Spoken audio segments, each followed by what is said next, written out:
Okay, so thanks Feona, it's great to be here and talk to you about the work I've done with a colleague that is from IULM University of Milan, which is a media university. Well, together, my colleague is Tiziano Bonini, he's a lecturer in media studies and a radio producer as well, or has been one for a decade or so. And basically our idea was to look at radio production work in Italy, because as we will go through today, it has a number of characteristics which make it very interesting as an object of study itself. And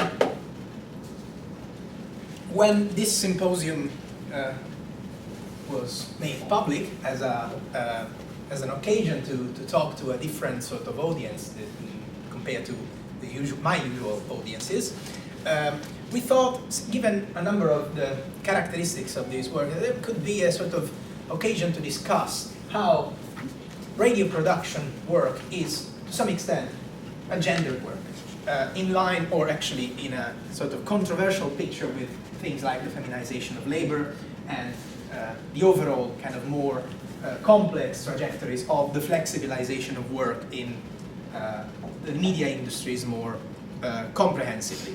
So I will act on behalf of the two presenters today, as you know, because my colleague couldn't be here for personal reasons, and that's like an apology as well for that. But I hope it's going to be enough anyway for the speech. So basically, what we've done is, oh, by the way, this that you are going to see and discuss today is going to be published in a book chapter in the next edition of Production Studies, which is coming out next week or next month. I don't know whether exactly, but and yeah, there's an article version on the same data which has a slightly different focus, but I kind of tried to make a combination of the two for your interest. So the idea was to investigate, like, let's say, ethnographically, the experiences and the emotional responses of people working in Italian radio industries, let's say, behind the scenes. So we were purposefully not looking at speakers, not looking at celebrities, but looking at those people who make up the real work in radio stations, which are producers doing different sorts of jobs, multifunctional jobs, really, whereby they are called to do stuff like answering the phone on live shows, for instance, like communicating with the audiences, or managing Facebook pages of the radio programs themselves, and so on and so forth. So a number of different things, and an element in common. The element in common is the flexibilization of this form of work. Most of these people work as, or actually are employed as, freelancers or with a freelance status. They do not actually work as freelancers because they are kind of called and required to stay in the workplace for a period of time, which generally is around 10 hours per day. And those who don't do that and kind of stick to their contract and freelance status is actually very problematic for them, because they're not going to be renewed at the end of the year because it's a seasonal job. So we wanted to know a little bit more about this sort of working conditions, what are their everyday lives, and what sorts of dynamics apply in a sort of specific job like that, with specific rules and this sort of season by season kind of renewal status that is inherent to the job itself, because these people work for the programs, not just for the radio stations. They're not dependent workers of the radio stations, they are hired purposefully for each program they're working on. Just to give you an idea, the bigger picture, the creative and radio industry in Italy, what we've done essentially was a 6-month-long ethnographic observation, like participant observation, plus 20 interviews, in a sector that employs, just in Milan, only, inverted commas, 582 people, according to 2011 data, which are actually the most recent and accurate ones. And the main employer is, of course, the public service broadcaster, RAI, that employs 750 people overall in the sort of broader industry around radio production and not just the producer job, of course. Milan is also the central hub for radio production in Italy because it's home to 8 of the 17 national radio stations. And it's, of course, as we know it, home of a sort of lively creative environment of sort, whereby design and fashion and a lot of creative industries are located in Milan for like concentration of the sort of creative hub of the country. As I was saying, it's been an ethnographic investigation made of participant observation and interviews. Interviews were with 20 people, and as you can see, the sample is quite very much skewed towards female workers. So we had 14 women and 6 men, which was not just by the fact that we'd chosen to interview women, because there were no real, that substantial amounts of men in the jobs. And we struggled to sort of have a sample that could be balanced between men and women, and actually it wasn't the case. So we ended up with this split sample, which is actually very much skewed on the female side. We looked at Radio 2, Radio 3, which more or less similar to the BBC, Radio 2 and Radio 3. Radio 3 has a sort of more regional kind of local dynamic. Radio 2 is a sort of mix of Radio 4 and BBC 6, kind of, just to give you an idea of what we're talking about. Radio 24 is an all-news radio channel, and Radio 101 is one of the sort of popular networks, private networks, one of the most popular ones, with 1.8 million daily listeners. And Radio Popolare, that is a sort of private listener-supported radio with a sort of particular ethical and particular ethos and a subcultural, let's call it like this, audience, very specific one.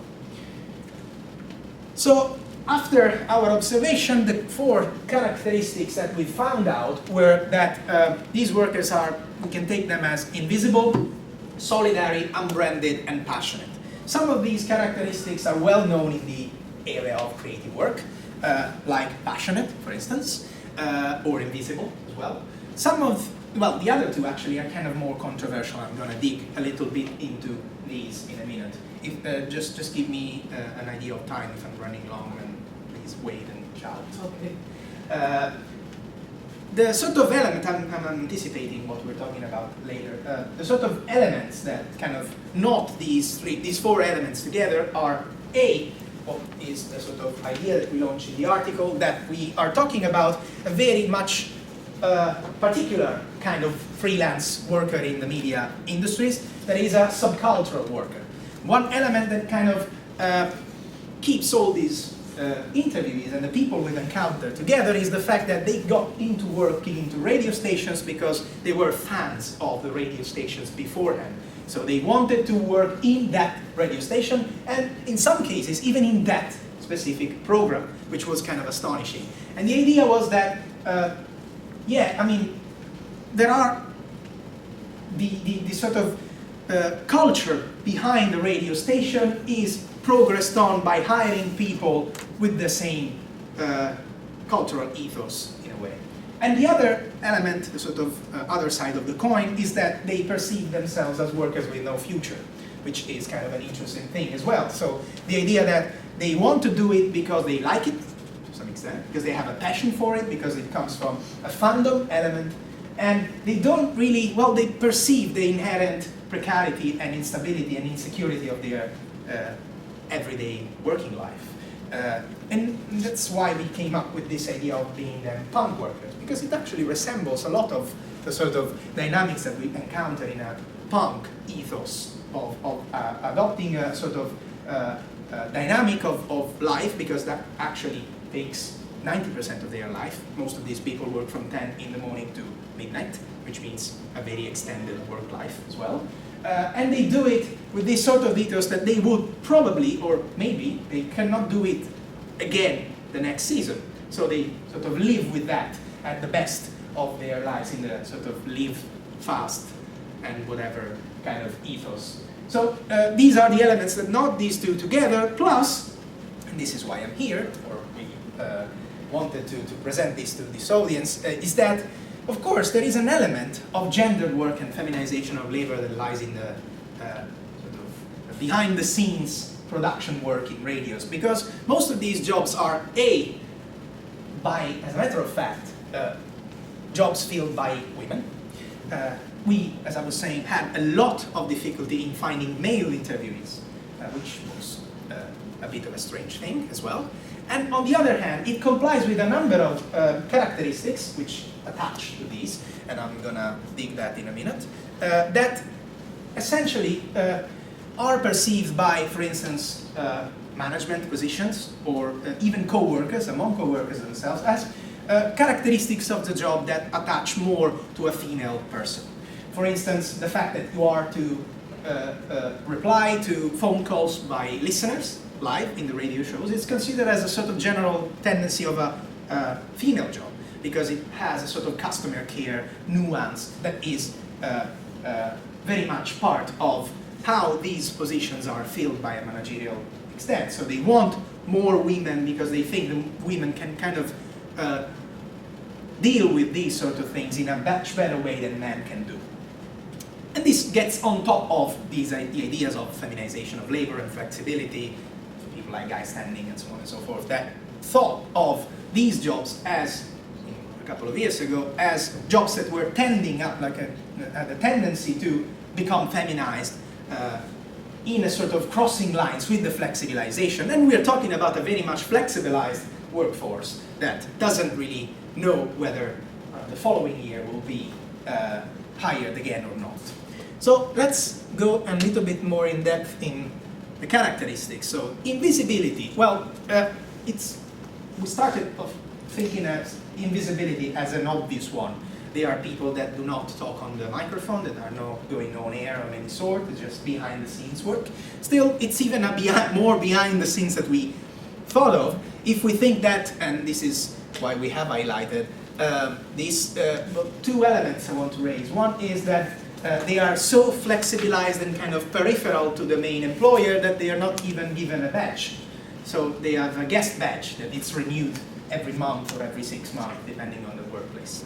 And they have to comply with a day-to-day, 9 to 5, or actually 10 to midnight kind of structure, despite their freelance contract, with no autonomy whatsoever. And in fact, among the co-workers, those who don't do that and who actually stick to the freelance kind of freedom and condition to be in and out whenever they want, depending on the work tasks, are called vacationers.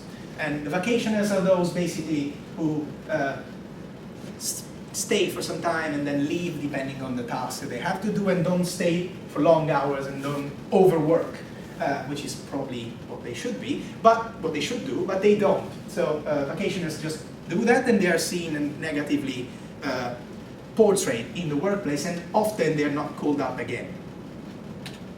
Solidarity is another element, because of course it's a small world. Despite the sample we thought of as a sample of 20 interviewees as a relatively small one, but still it's not a relatively big population, and given that we can see that it's a small world, everybody knows each other, and basically when they get off the job and their contract is not renewed or expires, they activate networks which are much more solidary than other sort of networks in the creative industries. So they are really kind of tied up into circulating information of jobs potentially available, and they are working on behalf of the other people to make sure that nobody is made redundant, or everybody, actually the other way around, that everybody can get a job by September. And for most of these people, actually, the problem is to make the summer living, because most of these programs end up in May and start over in September, and so they get to do different sorts of jobs over the summer. There's a person who does dog sitting, for instance. That was kind of a striking thing as well. So a number of different jobs that these people are doing in, let's say, under the table in order to make ends meet when the program is not aired. And that's a sort of combines with the unbranded worker. Well, approached this study and the idea behind this study, not just because my co-worker is a friend of mine as well, so of course we work together in a different, in a sort of plural environment, but also because I wanted to challenge what was the topic of my PhD, which was freelance work, and by looking at freelance work in a variety of industries, mostly media and communications and digital media and communications of some sort, I found out that one of the main things that drives these people up in the industry is their own reputation, as a sort of confirmation and a kind of expansion of studies previously done by people like Ellen Blair and so on and so forth. The idea that these workers get jobs and current jobs and live out in the industries as they build up a reputation and a credibility in a sort of small network of contacts, more or less small, which is the result of a common saying that is around, especially in the UK, that is, it is all about who you know. This is what people say in this world. What kind of sounded strange in these environments is that it is like the opposite, the other way around. So they are not branded workers. They don't do self-branding. It doesn't work. The only thing that works is just like staying in these own networks and having friends, like, because they are very much exclusionary networks, and there is no point in branding yourself as a cool worker. Actually, the problem is when this happens, because it then have too much visibility in relation to other co-workers, and this is probably detrimental to your next job. So it's a very sort of replaceable job to some extent, but it has unique characteristics to the point that if you find someone who's doing this job very well, it's very likely that you're not going to change over the summer, and these sort of freelance employment will be replicated over and over. And they're passionate, of course. Well, this is another key element. We know there's a literature, Andrew Ross, Alan Arvidsson, saying that these people are like getting it, Angela McRobbie, which is part of this network as well, like with this idea of like getting into this job for the sake of coolness and social recognition and passion, accepting that because despite the unfair working conditions, the long hours, it's symbolically rewarding to be in some sort of creative scene like that. And what we found out, as I was saying, is that, of course, this is more than that. So these people have sort of interiorized this ethos.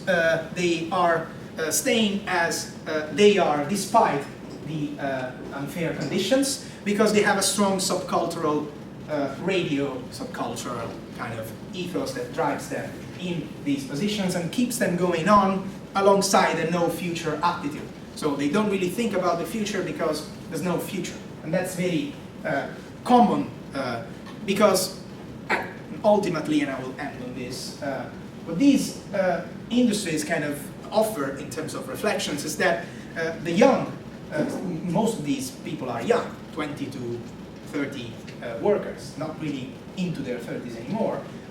And they are people who never experienced anything different than that, which is probably a new element. When we used to talk about liberalism or flexibilization of work, we were talking about someone who were usually kind of made redundant, flexibilized, and made a temporary worker or induced into a freelance switch of some sort. Well, these people never experienced anything else. This is the labor market for them.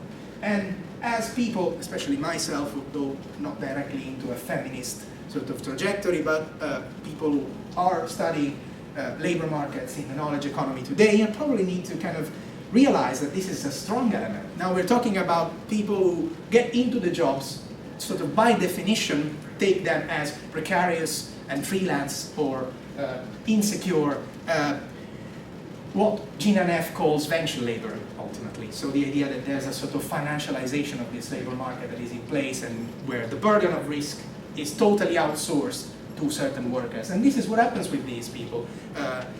So the fact that they are outsourced in terms of the risk of not having the program aired in the next season, and the burden of risk is totally outsourced to the workers, which are actually called to do this sort of feminized and gendered work behind the scenes, and sometimes also left over with no explanation. And thank you for your attention. Thank you. Okay, hi everybody. So I'll be presenting today on my doctoral project, which is an empirical study of how gender operates in the educational cultures of advertising students in Ireland. So what I'll do is give a description of the topic area, kind of my own motivations for researching in this area, the study's main objectives and research questions, the study's methodology, the relevance and limitations of what I think the research are, and some tentative findings. So I'm in my second year, so really I've just started collecting data, so there hasn't been a whole lot of analysis yet. Okay, so the focus on educational curricula, institutional cultures, and workplace practices, rather than on advertising texts themselves, means that I'm primarily concerned with literature that addresses this aspect of advertising and culture industries research. However, it's impossible to address educational and workplace cultures independently of the wider socio-cultural contexts in which they operate. It's also impossible to consider gendered cultures in advertising education and practice without considering the text, so that is the adverts, that this sector produces, and the gendered and sexual dynamics which inform them and which they in turn feed back into the wider culture. So this study therefore is situated within the current economic and gender political context of a neoliberal Western economy whose culture is strongly underpinned by postmodern and post-feminist cultural tropes. As a result, it is important to consider that at the level of the cultural, responses to changes in the gender order have manifested themselves in various ways, such as an overt backlash against feminism in the 1980s, a gradual shift from the discourse and politics of feminism to the cultural rhetoric of post-feminism, the increased pornification or sexualization of society, seen as both a progressive and a regressive phenomenon, and a new cyber backlash in the form of overt misogyny in violent porn and hacking and gamer culture. So all of these phenomena inform the contemporary gender and sexual zeitgeist, and it's in advertising, as well as other forms of media, that society's dominant notions of gender are constantly rehearsed and reconstructed. People and advertisers may not consciously understand them in the way that gender theorists do, but almost everybody recognizes them, speaks their language, and knows how to use them. Historically, the representation of gender, so in particular the objectification of women in advertising, received a lot of attention from the women's movement, particularly during the second wave. More recently, the growth of contemporary post-feminist, ironic and retro-sexist adverts has led to renewed feminist interest in advertising. Rosalind Gill from 2007 identifies 10 key characteristics of post-feminist advertising and the shift in how advertising represents gender in contemporary adverts. So there's the appeasement of women's anger, that was a response to feminist concerns in the 70s in particular. The use of more edgy or authentic looking models, so we can think there of the Dove campaign for real beauty. The shift from sex objects to desiring sexual subjects, so a classic example of this would be the kind of 1994 Wonder Bra advert. A focus on being and pleasing ourselves, so we see there the L'Oreal Because We're Worth It type of ad campaign. The articulation of feminism and femininity in adverts, so we see a lot of words like take control of your wrinkles or something like that. So words like control and liberation, so the appropriation of feminist concepts and words in particularly beauty ad campaigns. The eroticization of male bodies, the development of a queer chic in adverts, use of gender reversals in ads, revenge themes, and then finally attempts to re-eroticize gender difference. So it's this last characteristic, advertising's attempt to re-eroticize gender difference, that I briefly want to mention here. So to quote from Debbie Ging from 2009, she maintains that, to quote, "The repolarization of gender identities is particularly evident in the dominance of an aggressive but allegedly ironic gender war rhetoric which pervades all aspects of media culture, from advertising copy to radio quizzes," unquote. So meaning that the growing trend in advertising in the past decade has been to rely on an appeal to biodeterministic and essentialist sentiments that position women and men as opposites and as inevitably thinking, talking, and acting at cross purposes.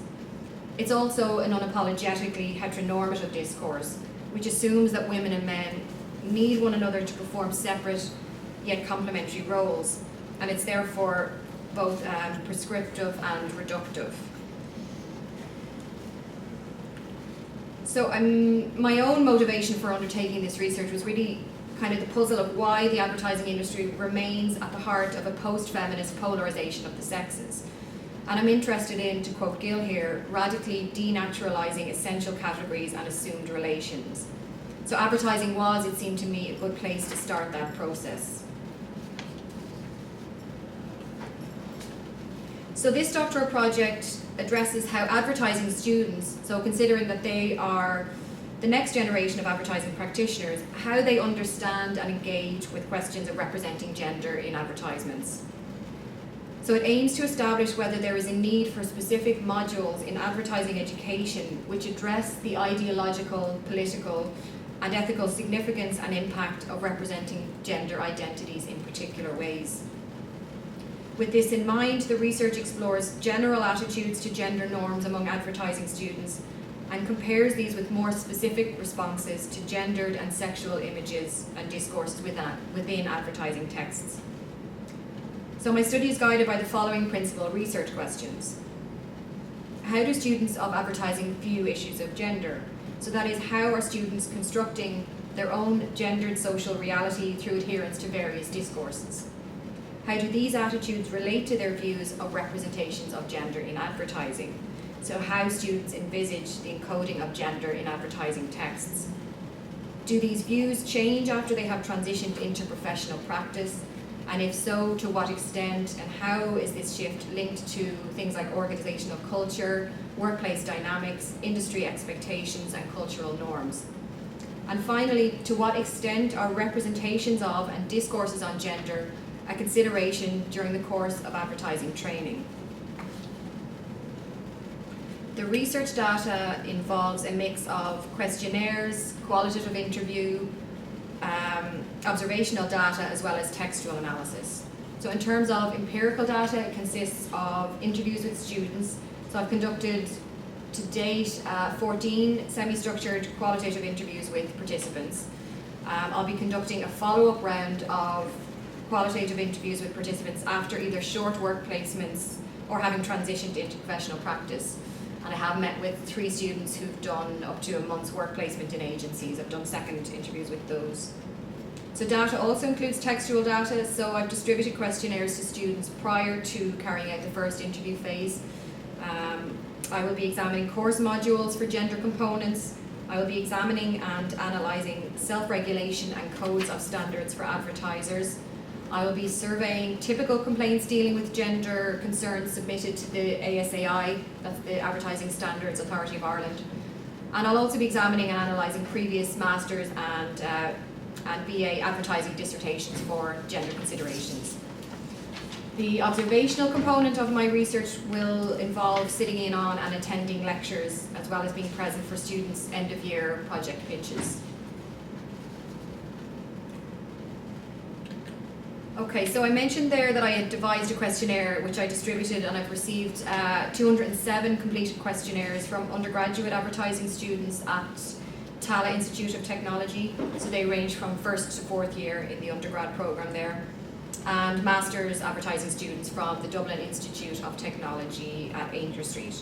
So there's a sample of some of the questions that were on the questionnaire. It was predominantly a qualitative questionnaire. So questions like, what attracted you to study advertising and marketing? What are your favourite adverts of all time? Do you learn about the representation of gender in your modules? Do you think gender equality has been achieved in Western society? If in a professional situation you were asked by your boss to create a campaign that was deliberately sexist, whether ironic or not, how would you feel about that, and what do you think you would do? Do you think men's bodies are objectified and eroticized in contemporary adverts? Comment further. Do you think men and women exhibit naturally different characteristics because of their different biological makeup? So the results of the questionnaire, which I haven't analysed fully yet, there's over 200 of them, but a broad sweep look over the answers, drove the questions and topics that I covered during the one-on-one interviews. So again, there's a sample of some of the topics that came up in the topic guide. So theme 1 was to do with perceptions of the industry that students had. Theme 2 was questions around attitudes and opinions to issues of gender, sexuality, sexual orientation, and then more specific opinions around advertising industry's portrayal of gender and men and women and masculinity and femininity. And also their attitudes to actually working in an agency, as well as discussions around what they had talked about in class in terms of gender.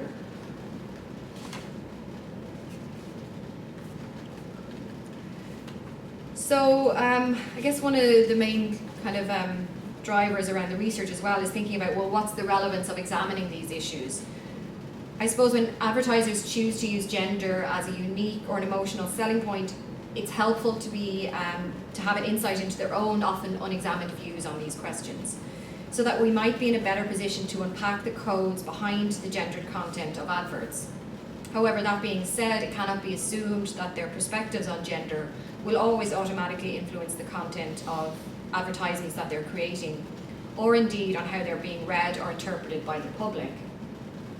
But notwithstanding the limitations in making that link, highlighting potential inherent biases among the next cohort of advertising practitioners will help to strengthen the case for promoting greater gender awareness among academics, course directors, and professionals in the sphere. It offers an opportunity to document attitudes to ensure that from an ethical, social justice, and egalitarian viewpoint, the advertising sector reflects on how to reduce its rehashing of gender stereotypes, thereby hopefully affecting gender relations in society more generally.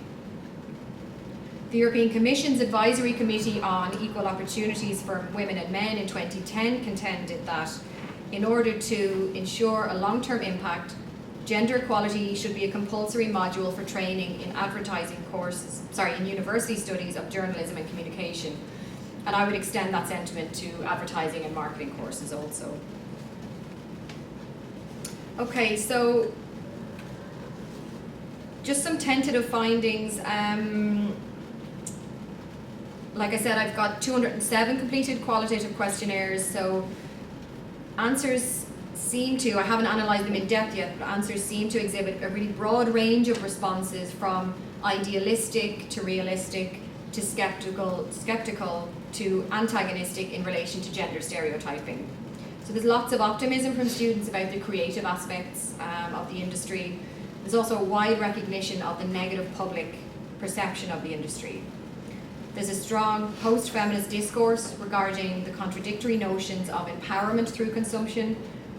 Also a strong adherence to ironic humour as justification for sexism in ads. So just two quotes there that I pulled out.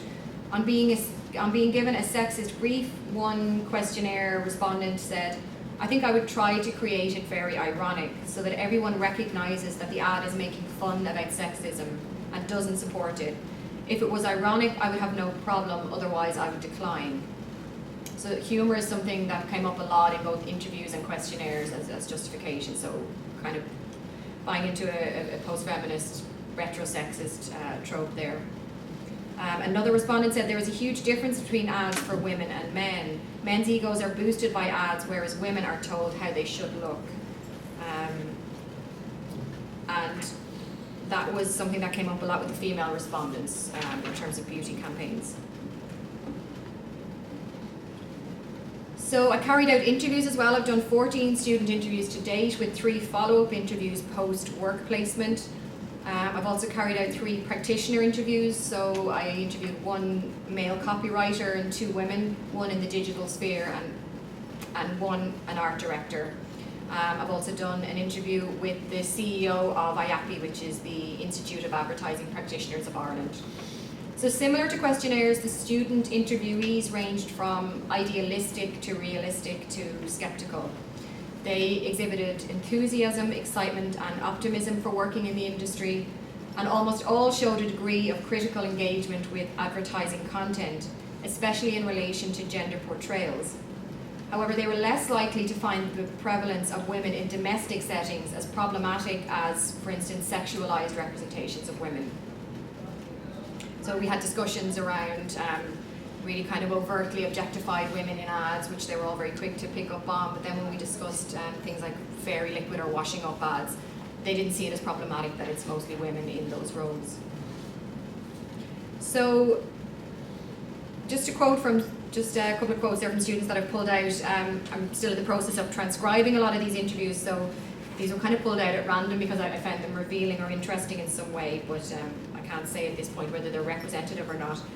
But a male student there who says, this is in relation to creative decisions in designing a campaign.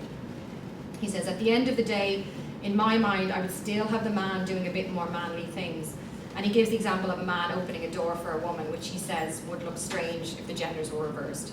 And this was a guy who, throughout the interview, had been very progressive, very feminist, but when we started talking about body positioning in ads and designing a campaign, it became quite clear that he thought that it would be strange to have genders reversed.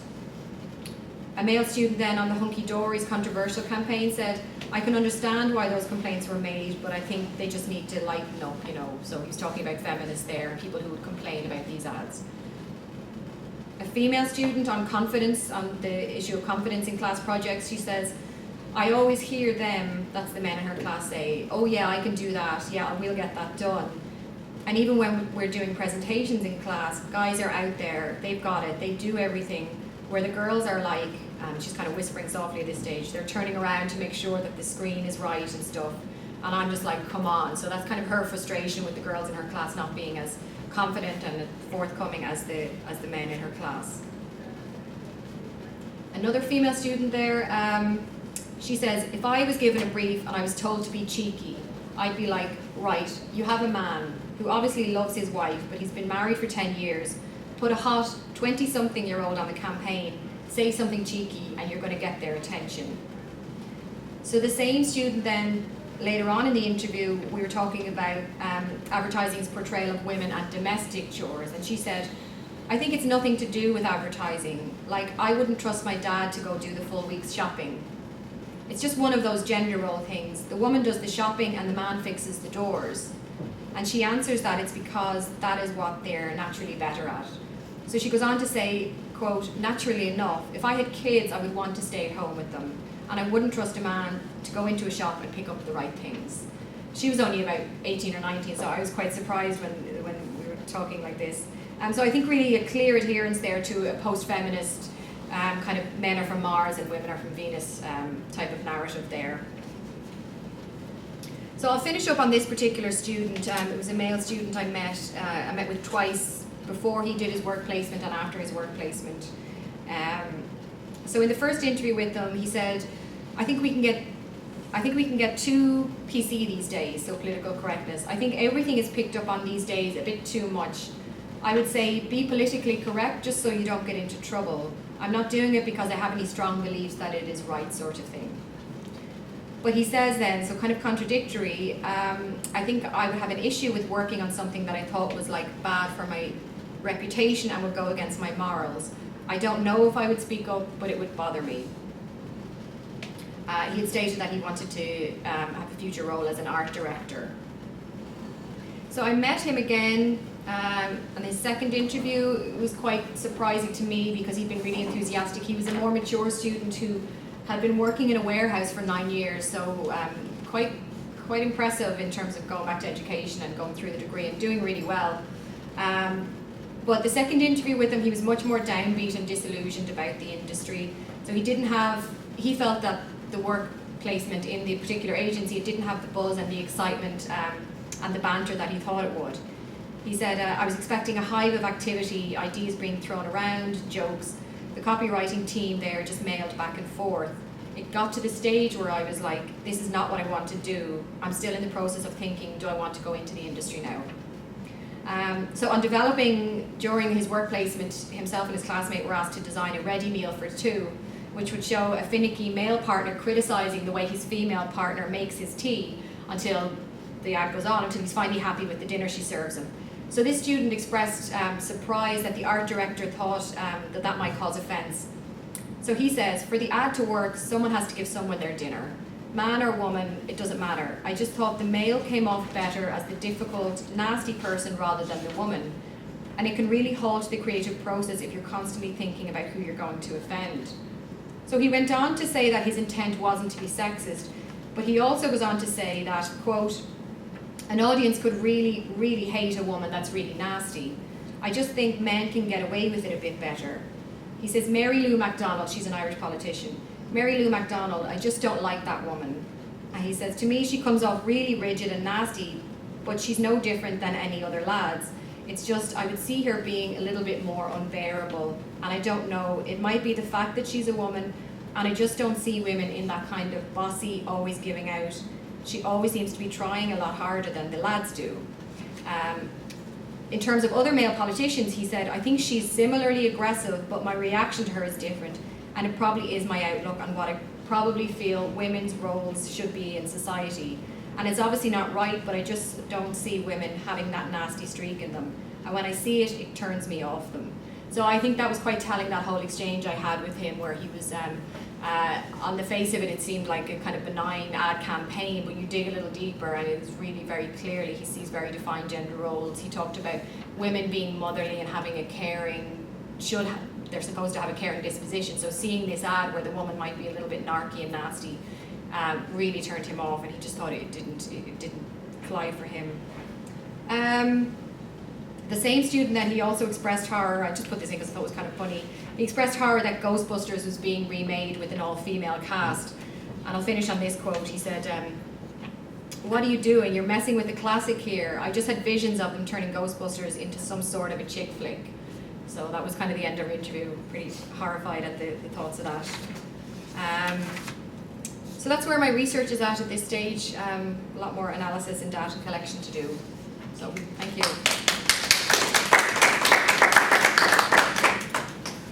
Thank you very much. And our third presentation is titled I Write the Songs, He's the I.gandini, Female Singer-songwriter to Artist Producer, Media Representation.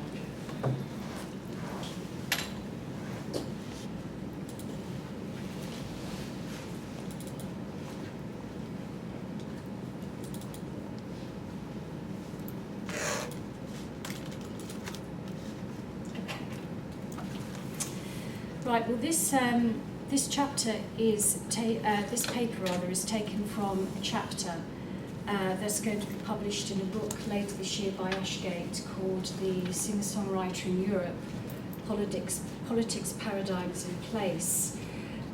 It also makes reference to my book that's going to be published next year by Ashgate based on my thesis. And that's going to be called Women in the Studio, Creative and Control in Popular Music Production. Okay.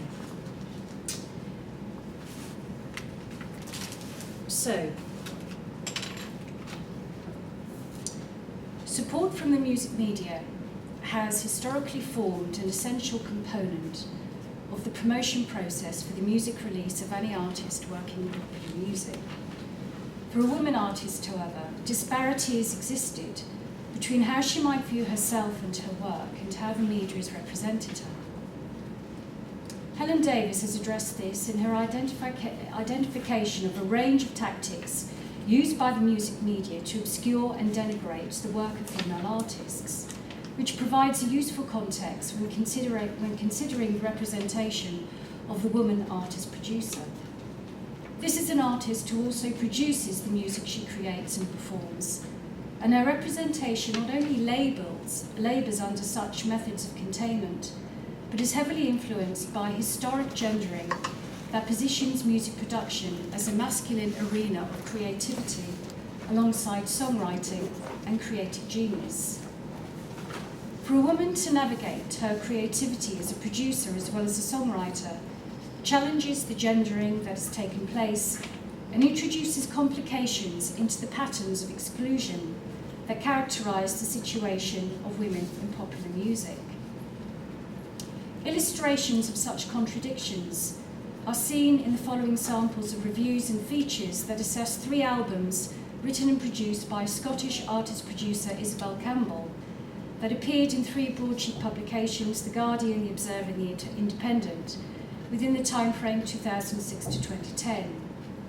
What emerges is that reliance on the conventions of gender stereotyping associated with the female singer-songwriter and patriarchal assumptions associated with music production lessen once Campbell states her intention to retreat as performer and work as producer-writer only. My interest here is to examine the questions that accompany Campbell's intended abandonment of the outward marker of her gender, her voice. Why is it that only by eliminating both the female and the singer component from the female singer-songwriter construction can focus be allowed to centre on her work rather than her gender? Campbell has performed a number of roles in her career: singer, cellist, composer, singer-songwriter and artist-producer. She presents an intriguing hybrid of the singer-songwriter to artist-producer career route in that she chooses a male vocalist to co-perform her music. Therefore, the production process she navigates concerns not only the development of her own sound and voice, both literally and figuratively, but also the achievement of the required vocal performance from another artist. Mark Lanegan is the former singer of the alternative rock band Screaming Trees and Queens of the Stone Age, and is chosen by Campbell specifically for the significant contrast his vocals provide when placed next to hers. The reviews struggle in representing Campbell as artist-producer and Lanegan as singer, as these roles are at odds with established gendered perceptions of creative control in a male-female dynamic within a music production context. The first Guardian review, written by a female critic, assesses Campbell's 2006 Mercury Prize-nominated album Ballad of the Broken Seas. Focusing on Campbell's songwriting, it fails to mention her production work and uses the familiar tactic of positioning her in competition with other artists. With a swarm of Katie Tunstall's, Katie Mellows and Dido jostle for the title of Queen of British Music, Isabel Campbell has been unassumingly wearing the crown for some time. In the same year this review appeared, I witnessed the then editor of the Observer Music Monthly, Caspar Llewellyn-Smith, openly acknowledge at the Music Industry Conference London Calling that men formed the target audience for music journalism. This perhaps explains Barton's use of the collective noun swarm that connotes danger yet also uniformity, and the positioning of jostle, both of which suggest a manner of musical catfight for the voyeuristic delectation of the targeted male reader. Mavis Baton has stated that, quote, women are rarely asked about playing their instruments and often presented in sexual terms rather than craftswomen serious about their work. Although Campbell's representation as songwriter might go some way to her being presented as a craftswoman serious about her work, that representation cannot stretch as far as portraying her as also a music producer, directing, steering and controlling her craft. To do so would shatter the patriarchal hegemony in popular music, observed by John Shepherd, in which women control and, quote, in which men control and women must be controlled and manipulated. In the review, a play on the name of Campbell's former band depicts her working relationship with Lanegan. From Belle and Sebastian to La Belle and La Bête is a smart move for Campbell. The reference to the traditional fairy tale here invokes an image of the gendered role of passivity awarded female characters in this genre, whereby a young, beautiful girl is rewarded for her kindness to the beast by love and marriage. In this case, the reward is something of a musical transition, and the description of Campbell's choice to work with Lanegan as a smart move suggests a knowingness that undercuts her achievements. It's stated that Campbell challenges the tried and tested formula in rock music of pairing innocent young chanteuses with older, raddled, ne'er-do-well male vocalists, when the critic announces that this album bucks the trend a little. By Campbell's composition of all but one of the tracks on the album, what's not mentioned is that Campbell also produced them. Instead, the statement is followed by, still, it displays an earthy sexuality. In other words, in spite of the songs being written by Campbell, a young female, as opposed to Lanegan, an older male, the album is awarded a reading of earthy sexuality. The suggestion, therefore, is that Lanegan's performance lends the album this quality, and that music connoting earthy, that is male sexuality, is favoured. The critic may state, it is in short Campbell's coming of age, but the impression created for the reader is that it's thanks to Lanigan. 2 years later, a Guardian review of Campbell's second album with Lanigan, Sunday at Devil Dirt, also written by a female critic, completely ignores her songwriting and production work and focuses entirely on the contrast in both their vocals, positioning Campbell's as inferior. The opening description of Lanigan's voice makes use of the same adjective as in the review 2 years previously. Lanigan's growl is an earthy joy. In contrast, Campbell's vocals are described as an innocent whisper. The critic goes on to state that despite cooing appealingly through seafaring song, she is a girlish presence rather than a partner. In doing so, the review offers value judgment through its image of masculinity, against which Campbell's cooing cannot hope to compete, and fails to recognise that contrast is the very sonic effect that Campbell, as both songwriter and producer, sought in her juxtaposing the two vocal styles. However, a decisive shift can be detected 2 years later. A Guardian review of Campbell's third album with Lanigan, Hawk, opens with direct repetition of Barton's 2006 suggestion that employing Lanigan to sing her songs was, quote, a smart move, and repeats the hierarchical positioning of Lanigan's vocals against hers. An interesting development lies in the suggestion, however, that Campbell, quote, might make an even smarter move by hiring another female vocalist as his foil. Women artists are assumed to be just the singer until they state their positions as otherwise, and the positioning of the singer and the natural voice as less skillful than that of an instrumentalist or producer has been used to denigrate the woman singer's role. It is no surprise then that although the critic rejects Campbell's voice, once it's taken out of the equation, gender is put to one side and the terms songwriter, arranger and producer are used as descriptors for Campbell's work. In a Guardian featuring the same period, Campbell's production work dominates the discourse, propelled by her stated intention to move from artist-producer to producer. An early section states, she's no muse, rather the songwriter and producer of their records. The syntactical choice dismisses use of muse as a gendered marker of female passivity, the object of the male genius's gaze. Instead, the following subordinate clause, starting with the conjunction rather, draws attention to the terms songwriter and producer. The use of the possessive pronoun there may imply joint ownership of the recordings, but the preceding syntactical choices position Campbell as the figure of creative control. The feature also includes Lanigan's perspective. It's unique in my body of work, says Lanigan, who grins for the only time in the interview when I suggest he is Clint Eastwood to Campbell's Sergio Leone. Usually I write the music and am involved in the production. Here my only job is to inhabit these songs and relate to them, to express them. It's a learning process, a journey of discovery. The patriarchal positioning of the producer and performer is evident in Lanigan stressing his usual role, in contrast to the one he performed for Campbell, thus avoiding the problematic representation associated with being just the singer, as noted above. Yet unspoken fear can be discerned in Lanigan's comment of being awarded the same treatment.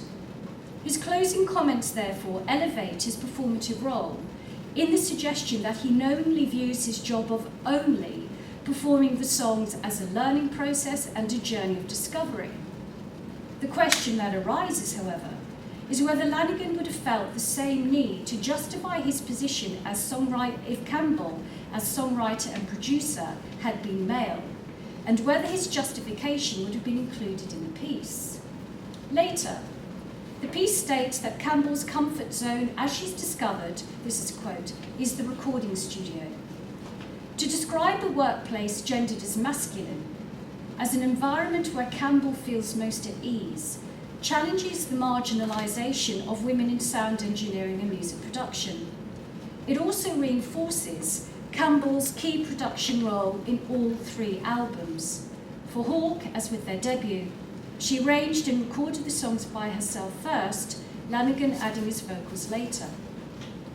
The closing section of the feature is composed entirely of reported speech in which Campbell repeatedly expresses her desire to move from being an artist-producer to producer and marks the final impressions created for the reader. In the digital age, the music press continues to play a significant role in marketing campaigns by record labels to promote the release of an album, despite online marketing practices. And the print media review and/or feature, although only read by a small section of the music market, remains a powerful tool.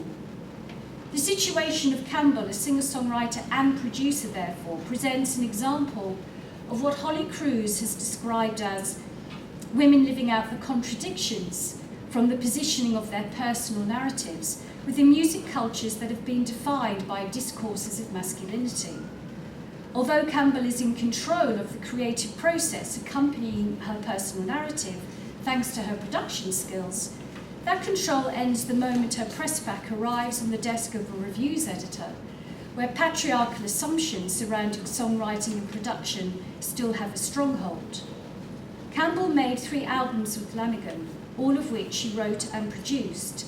It is not until the 3rd album, however, that gender is fleetingly placed to one side, so that the work itself forms the primary focus of assessment and the representation moves beyond the usual methods of containment.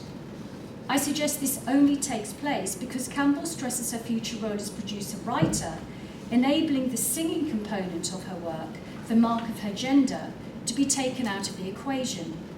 In real terms, the notion of progress I award Campbell's representation over the course of 3 albums is only deemed as such because it approximates the media representation awarded to the male producer.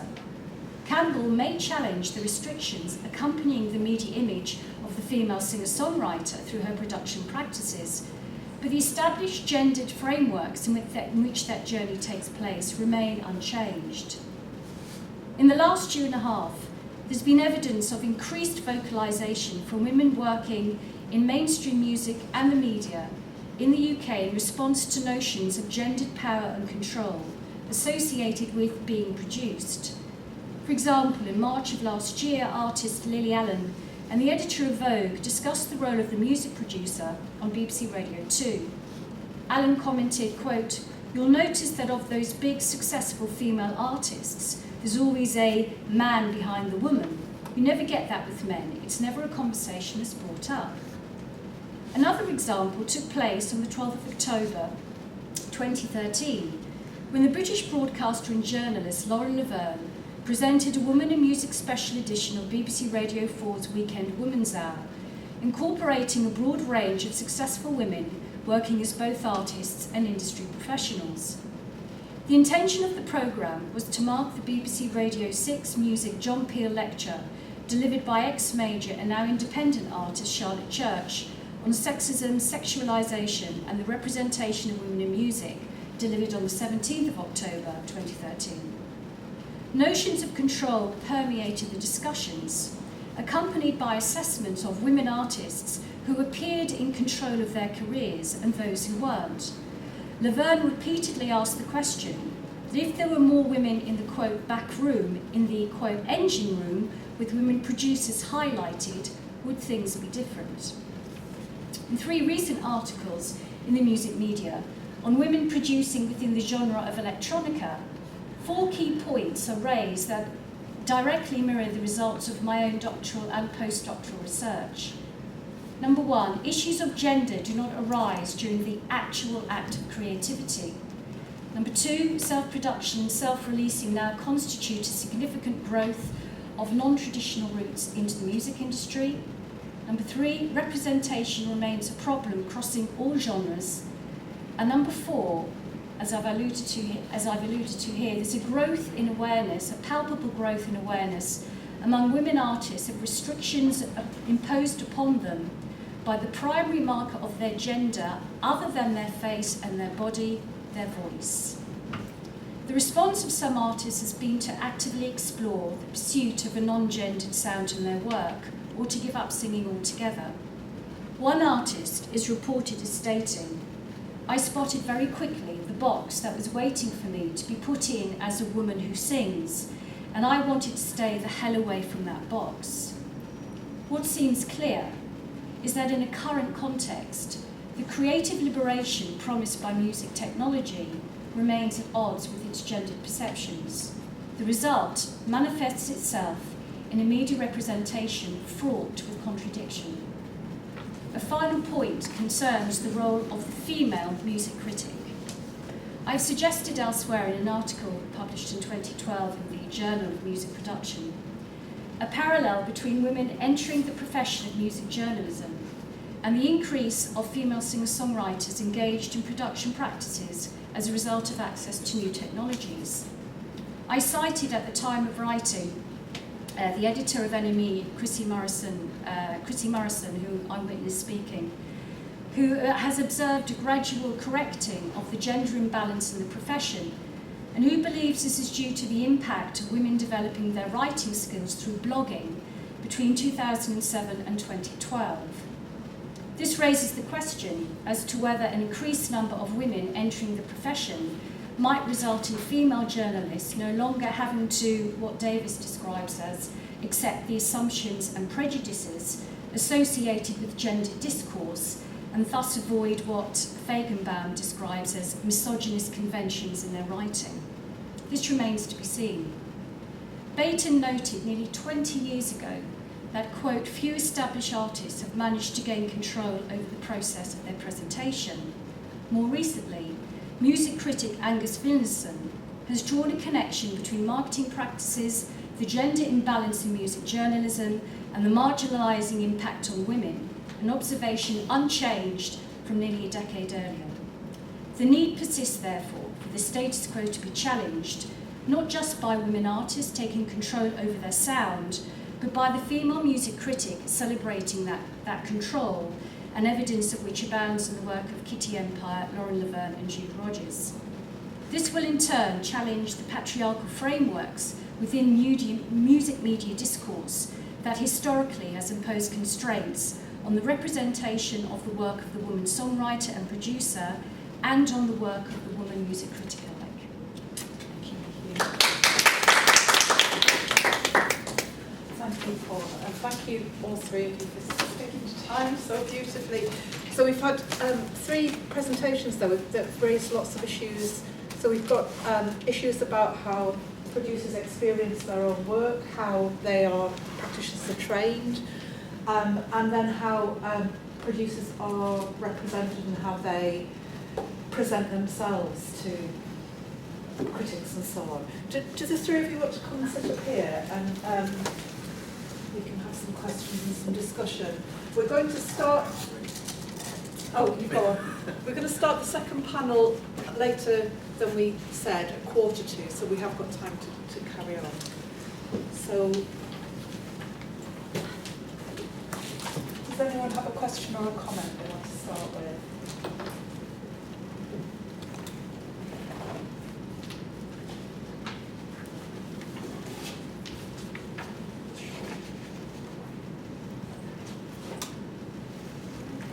Just a question for Tiziano. You said that radio is quite a neglected medium, and a lot of what you say maps very much into kind of screen production probably, but I just wondered, was there anything that was kind of unique about radio that stood out? Well, you know, how much did the medium actually impact on the nature of the work? yeah, there may be a question around there, I think. Yeah. That is, let's say, in relation to other freelance-based kind of forms of production around the media industry, that has a commonality, that is the fact that it is a multi-functional job, as I was saying.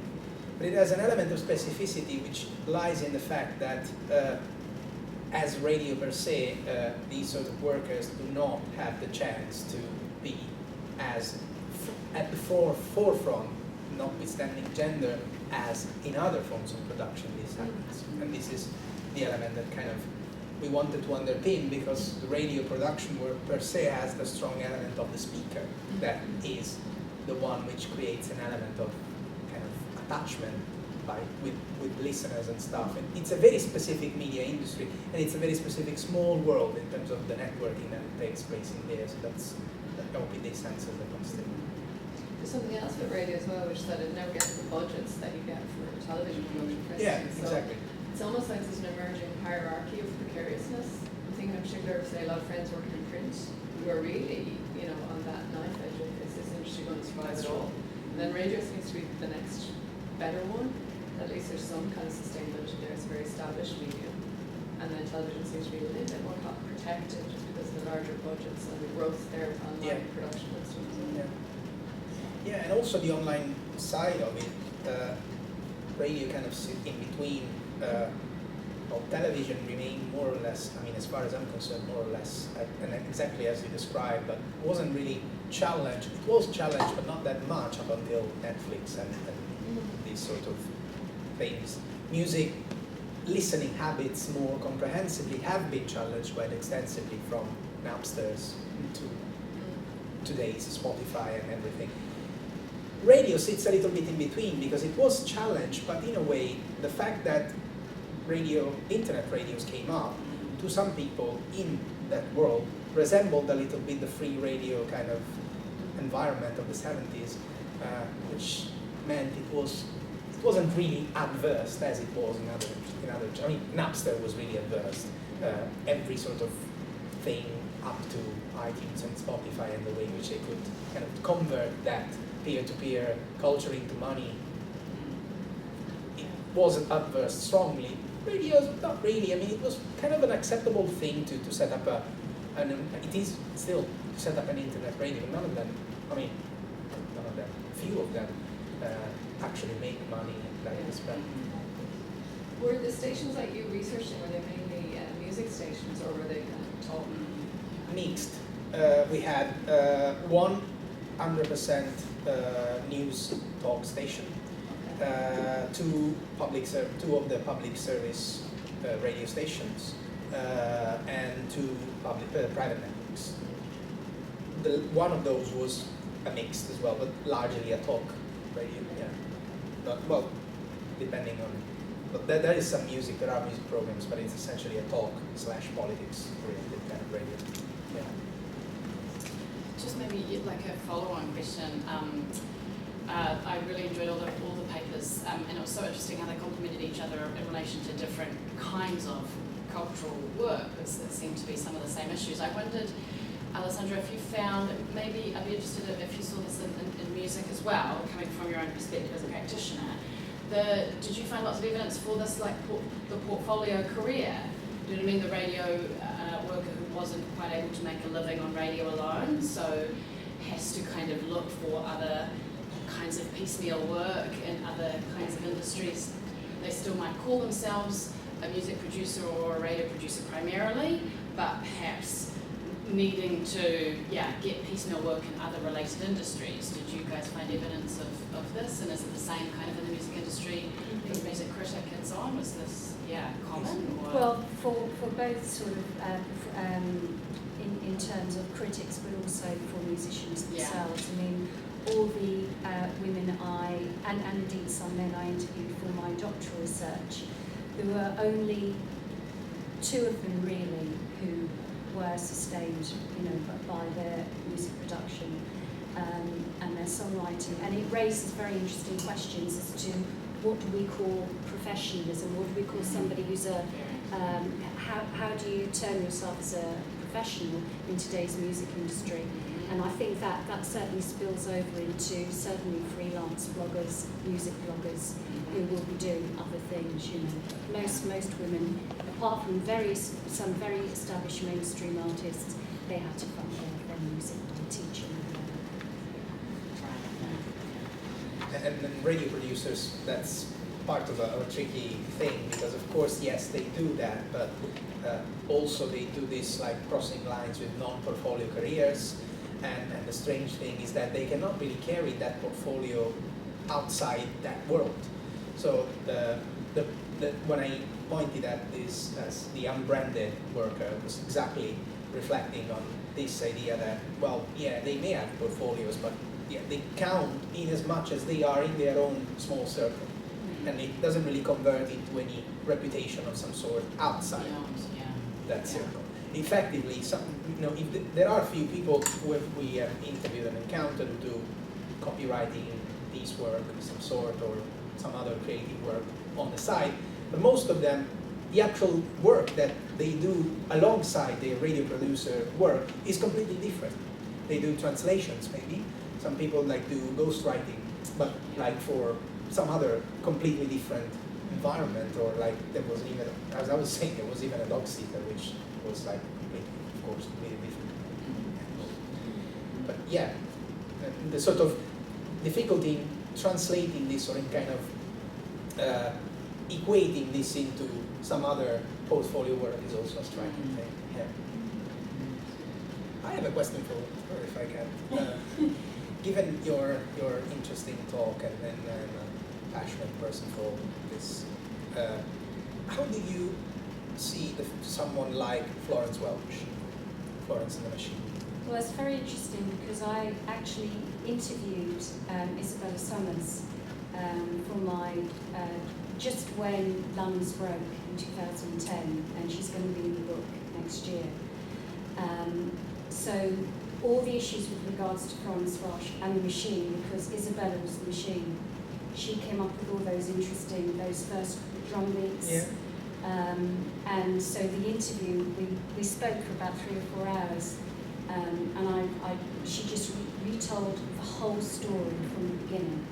So that's a really interesting situation in that what happened, I don't know if this answers the question, but what happened was that those original demos, where that original sound was created, once Florence got signed by a major, those demos were taken and re-recorded, and Isabella, as a young producer, she wasn't given the credit.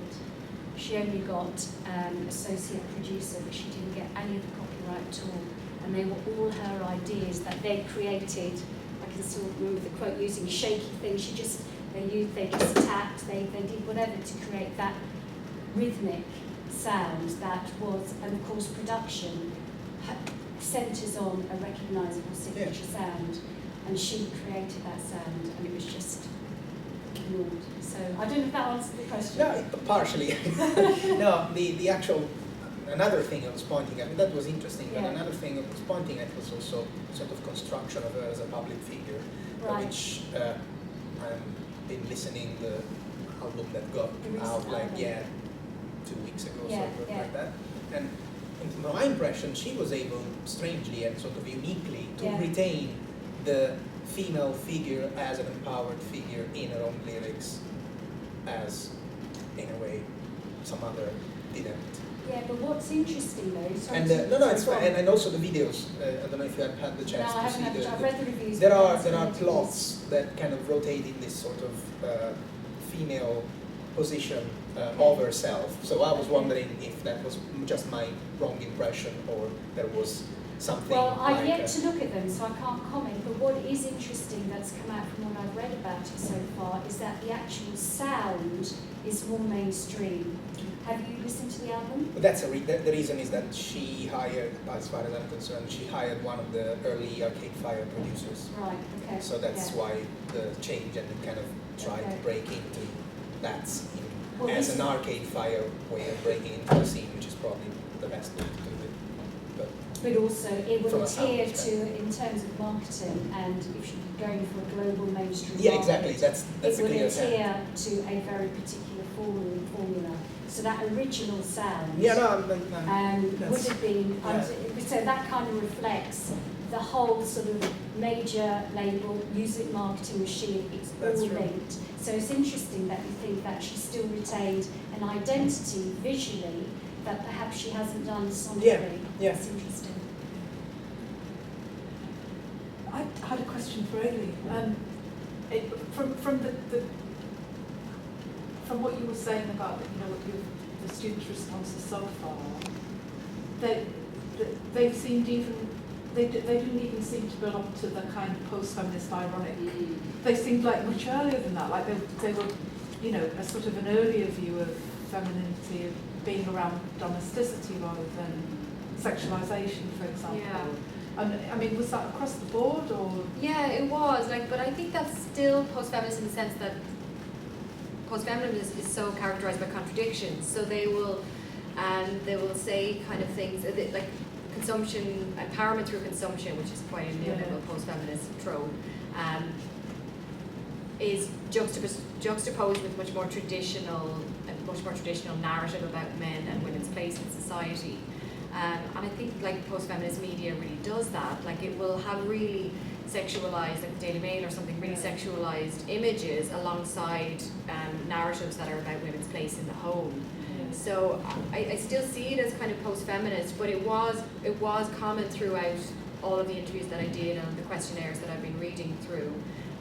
That one girl in particular that I quoted from, I was really surprised about where that discussion went. She was about 18 and really obviously influenced by her family.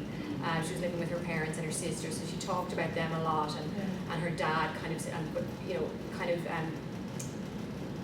she was kind of saying how society moved forward and we were really accepting of gay people, but she used the term gay in a derogatory sense as well. So she was saying things about like her dad kind of saying, like a couple of years ago, if we'd seen a man in a pink shirt, we would have said, oh my God, he's gay. But now, like, lots of men wear pink shirts. Yeah. I was saying, well, so, you know, prior, when your dad said, you know, we see men in pink shirts, it means they're gay, is that an insult? She'd be like, oh, no. But, you know, clearly it was. Yes. Yeah. So we were talking about fashion, but then it was really the discussion around gender roles in the home that was quite revealing and surprising for me. So she used words like naturally I would stay at home and take care of the kids because that's the right thing to do, and you know my dad can't shop, and I was drawing on, you know, does advertising reflect that, or is that creating that constant kind of demarcation of what men and women's roles were, and she wasn't very clear on that.